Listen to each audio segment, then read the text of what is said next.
Hello students, आज wave optics के एक और महत्वपूर्ण टॉपिक फ्रिंज विड्थ, जिसपे जेईई मेंस, नीट सारे एग्जाम्स में क्वेश्चन जरूर आते हैं और साथ ही साथ 12th के बोर्ड एग्जाम्स के लिए भी एक बहुत महत्वपूर्ण टॉपिक है।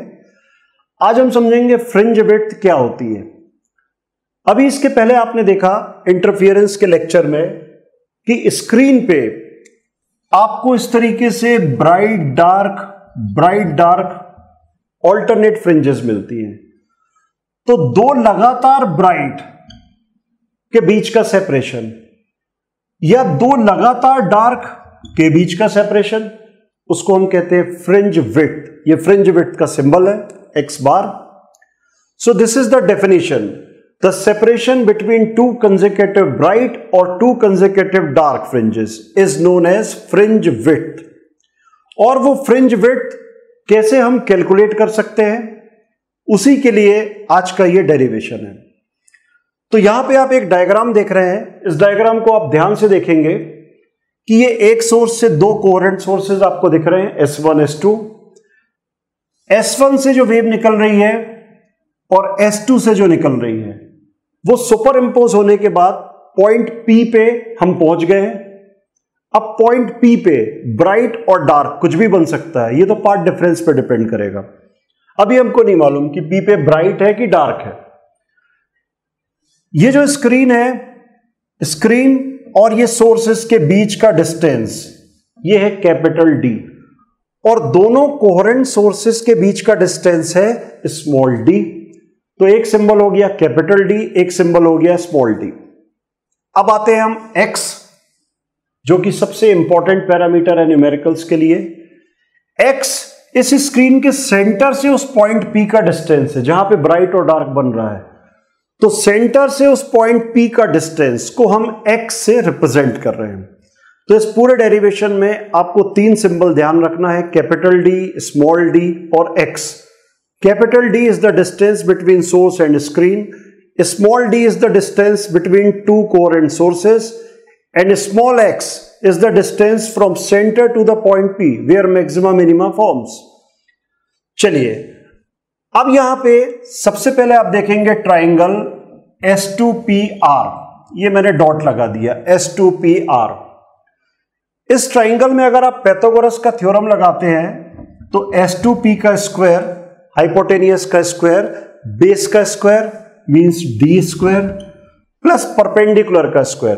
तो परपेंडिकुलर आप देखिए इसका है x प्लस ये वाला डिस्टेंस और ये है d/2।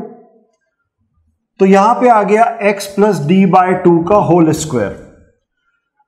अब ये दूसरा ट्राइंगल आप लीजिए, ट्राइंगल S1PQ। इस ट्राइंगल में फिर से अपन पाइथागोरस का थ्योरम लगाते हैं। तो ये हो गया S1P का square D square plus x minus d/2 का होल स्क्वायर। तो अब आप देखिए इस ट्राइंगल में ये डिस्टेंस जब x में से आप d/2 माइनस करेंगे तो ये मिलेगा, इसलिए यहां पे आ गया x माइनस d/2 का होल स्क्वायर। इन दोनों को अपन माइनस करते हैं, S2P square minus S1P square. तो d स्क्वायर से d स्क्वायर कैंसिल हो गया और ये बचा x प्लस d/2 का whole square minus x minus d/2 का होल स्क्वायर। तो ये आप देख रहे हैं दोनों तरफ a square minus B square, मतलब a plus B a minus B. तो यहां पे ये हुआ S2P प्लस S1P और दूसरा हुआ S2P माइनस S1P, और ये a square minus B square, a plus B, दोनों को ऐड करिए आप तो d/2 से d/2 कैंसिल और माइनस करेंगे तो x से x कैंसिल। तो फाइनली यहां पे आपको मिलेगा 2xd। ये हो गया सॉल्यूशन। अब S2P minus S1P 2xd upon में ये वाला टर्म आ जाएगा। और ये जो S2P और S1P जो आप देख रहे हैं हाइपोटेनियस दोनों ट्राइंगल के, राइट एंगल ट्राइंगल में लेंथ वाइज हम अप्रोक्सीमेट मानते हैं कि जो हाइपोटेनियस की लेंथ होती है वो बेस के नियर अबाउट होती है। मतलब इन दोनों को आप कैपिटल D के इक्वल ले सकते हैं। तो ये जो S2P S1P यहां पे आ रहा है डिनोमिनेटर में, उसको अगर हम कैपिटल D करेंगे तो ये 2D आ गया, मींस XD अपॉन D, ये आ गया। और यहां पे मैंने देखिए x के नीचे सबस्क्रिप्ट स्मॉल n लगा दिया है। क्यों लगा दिया स्मॉल n? क्योंकि ये जो ब्राइट या डार्क यहां पे बन रहा है, केवल एक ही तो नहीं बन रहा है, बहुत सारे बन रहे हैं। तो ये कौन से नंबर का? पहला है तो मैं n को 1 रख दूंगा, दूसरा है तो मैं n को 2 रख दूंगा, इसलिए मैंने यहां पे n लगा दिया।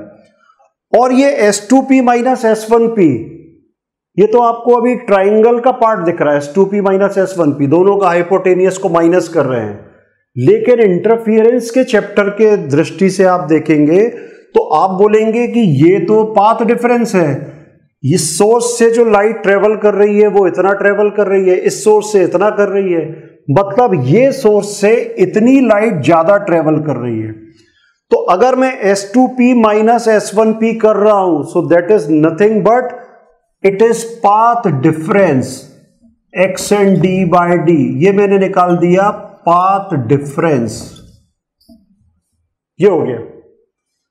अब मैं इमेजिन करता हूं कि सपोज पॉइंट P पे मैक्सिमा बन रहा है, ब्राइट बन रहा है, पॉइंट P पे मुझे ब्राइट स्ट्रिप मिल रही है। तो ब्राइट स्ट्रिप मिल रही है तो ब्राइट के लिए तो पाथ डिफरेंस किसके इक्वल होना चाहिए? n लैम्डा के।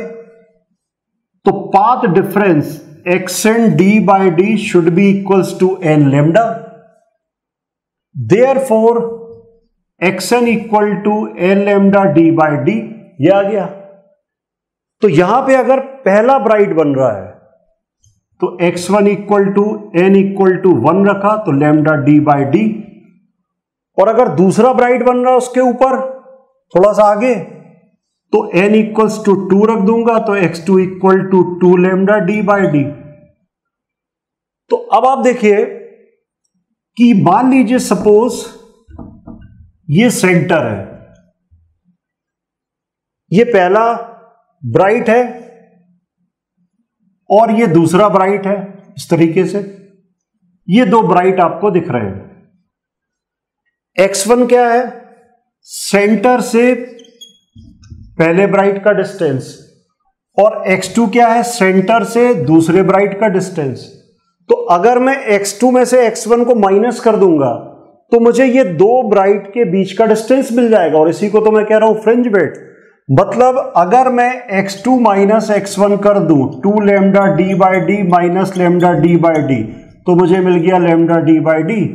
And this x2 minus x1 is nothing but it is fringe width, ये आ गया फ्रिंज विड्थ। और आप इसी तरीके से मिनिमा के लिए भी कर सकते हैं कि अगर पॉइंट P पे डार्क स्ट्रिप बन रही है तो डार्क के लिए पाथ डिफरेंस आप n लैम्डा की जगह रख के देखिए 2n प्लस 1 लैम्डा बाय 2। और इसी तरीके से जब आप सॉल्व करेंगे तो आप चौंक जाएंगे कि डार्क के लिए भी फ्रिंज विड्थ आ रही है लैम्डा d बाय d। मतलब यहां से एक बहुत बड़ा खुलासा हो रहा है, एक बहुत इंटरेस्टिंग चीज पता चलती है कि इंटरफियरेंस में फ्रिंज विड्थ, दो लगातार ब्राइट का डिस्टेंस और दो लगातार डार्क का डिस्टेंस, वो बिल्कुल सेम होता है।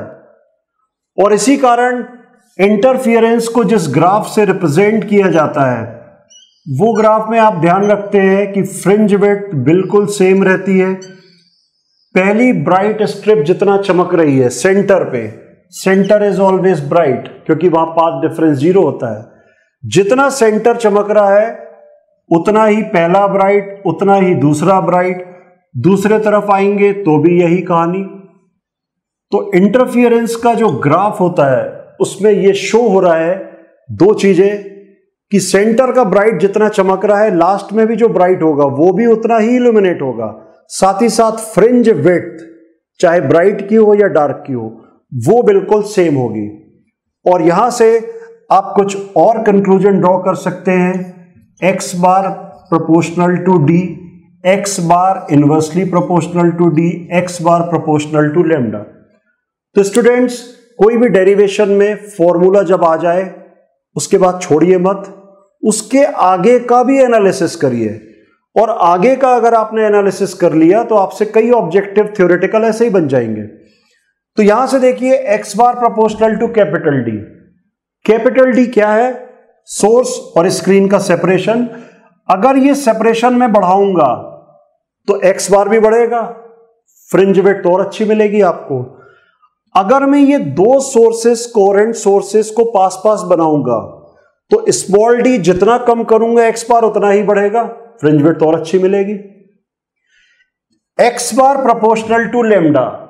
अभी आपने एक ऐसा लाइट का सोर्स लिया है जिसकी वेवलेंथ कम है, अब आपने दूसरा ऐसा सोर्स मोनोक्रोमेटिक लिया जिसकी वेवलेंथ ज्यादा है, तो फ्रिंज विड्थ अफेक्टेड होगी क्योंकि वो लेमडा पे डिपेंड कर रही है। तो इस फॉर्मूले को इस तरीके से आपको एनालाइज करना है आगे के न्यूमेरिकल्स के लिए और ऑब्जेक्टिव के लिए। अब सबसे महत्वपूर्ण बात, इस एक्सपेरिमेंट के बाद यंग जो साइंटिस्ट थे, इस कॉन्सेप्ट के बाद वेव ऑप्टिक्स का इंटरफियरेंस, फ्रिंज विड्थ, यंग को नोबेल प्राइज मिला। अब नोबेल प्राइज हाईएस्ट अवार्ड है, वो उसी को दिया जाता है जिसने एक ऐसा अचीवमेंट किया है, ऐसी डिस्कवरी की है जिससे बहुत से लोगों को फायदा हुआ है साइंटिफिक कम्युनिटी में। तो इस एक्सपेरिमेंट में ऐसा क्या था कि जिसके कारण उनको नोबेल प्राइज मिल गया? तो यंग ने इस फॉर्मूले की मदद से, आपको ध्यान रखना है, इस फॉर्मूले की मदद से एक बहुत बड़ी चीज बताई कि आप बड़ी आसानी से, अगर आपको एक्स बार, कैपिटल डी और स्मॉल डी ये लैब में आप बड़े आसानी से निकाल सकते हैं। तो यहां पे आपने जो सोर्स लिया था वो है मोनोक्रोमेटिक, मतलब सिंगल वेवलेंथ। सपोज आपने येलो कलर का एक लाइट का लैंप लिया आपने, और उससे आपने प्रैक्टिकल करके एक्स बार, कैपिटल डी और स्मॉल डी निकाल लिया, तो आपको उस येलो कलर की वेवलेंथ फाइंड करने में आसानी हो गई। तो यंग के इस एक्सपेरिमेंट से मोनोक्रोमेटिक लाइट सोर्स की वेवलेंथ को कैलकुलेट किया गया, और आज आप बड़ी आसानी से कहते हैं कि रेड कलर की वेवलेंथ सबसे ज्यादा होती है, येलो कलर की 5896 एंगस्ट्रॉम होती है। तो ये कैसे संभव हो पाया? ये ऐसे ही एक्सपेरिमेंट से पॉसिबल हो पाया कि आप वेवलेंथ को फाइंड कर पाए। Thank you. तो अगर आपको फ्रिंज विड्थ का लेक्चर पसंद आया है तो आप इसको लाइक करिए, शेयर करिए, सब्सक्राइब करिए मेरे चैनल को, और अगर इसमें अभी भी आप कुछ पूछना चाहते हैं तो आपके पास अवसर है, आप कमेंट बॉक्स पे कमेंट डालिए, मैं उसके आंसर आपको दूंगा। Thank you again.